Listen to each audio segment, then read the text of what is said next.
Hi అండి అందరికీ. అస్సలు మిషన్ కుట్టడం రాని వాళ్ళు, స్టిచ్చింగ్ రాని వాళ్ళు ఈ టిప్‌ని అయితే యూజ్ చేయండి ఒకసారి.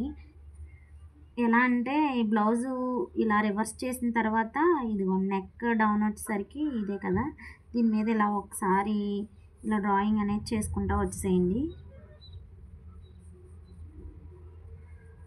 ఇలా చేసిన తర్వాత క్లాత్ మీద యాజ్ ఇట్ ఈజ్ రివర్స్ చేసి దాని మీద పెట్టేసిన తర్వాత ఒకసారి మనం మార్కింగ్ చేసింది మొత్తం దాని మీద పడిపోద్ది అనమాట.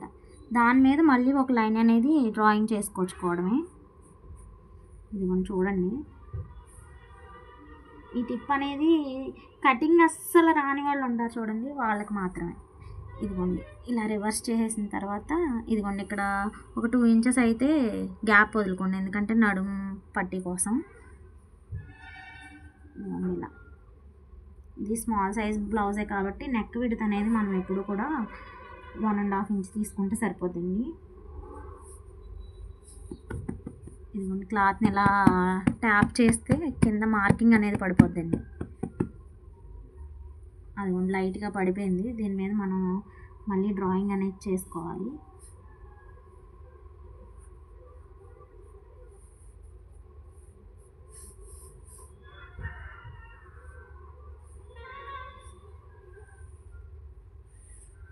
ఇదిగోండి ఇక్కడ వరకు పడింది కదా. 2 ఇంచెస్ ఖర్చు కోసం అనేసి 2 ఇంచెస్ ఎక్స్ట్రా అయితే డ్రాయింగ్ చేసుకోవాలి. ఇదిగోండి నెక్ ఇలా వచ్చింది కదా. నెక్ కరెక్ట్గా వచ్చిందా లేదా అనేది మళ్ళీ ఒకసారి చెక్ చేసుకుందాము. ఇదిగోండి ఖర్చుల కోసం ఒక 1/2 ఇంచు పైకి అయితే మార్కింగ్ చేసుకోండి. ఇదిగోండి ఇలా.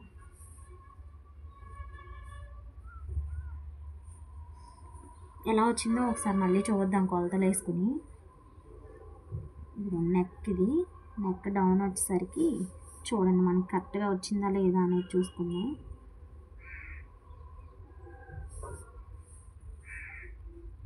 ఇదిగోండి మనకి యాజ్ ఇట్ ఈజ్ కరెక్ట్గా అయితే వచ్చేసింది. ఇదిగోండి చంక డౌన్ కూడా మనకి వచ్చిందా లేదా అనేది చూసుకోవాలి. ఇదిగోండి చంక డౌన్ ఇక్కడ వరకు కదా. ఇదిగోండి ఇలా వచ్చింది. మనం అదేవిధంగా టేప్తో కూడా ఒకసారి కొలత వేసి చూద్దాము. చంక డౌన్ వచ్చేసరికి మనం 6 తీసుకుంటాం కదా ఎప్పుడు.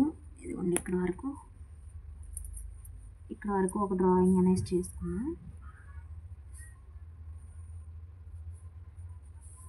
ఇదిగోండి ఒక 1 ఇంచ్ అయితే ఇక్కడ మనం లోతు అయితే తీసుకోవాలి కదండి. ఇలా ఇదిగోండి అన్నీ సరిపోయినాయి కదా. చూడండి ఇలా డ్రా చేసుకుని మనం బ్యాక్ సైడ్ నెక్ తీసుకుంటే ఫినిషింగ్ అనేది నీట్గా వస్తుంది అనమాట. ఒకసారి ట్రై చేయండి.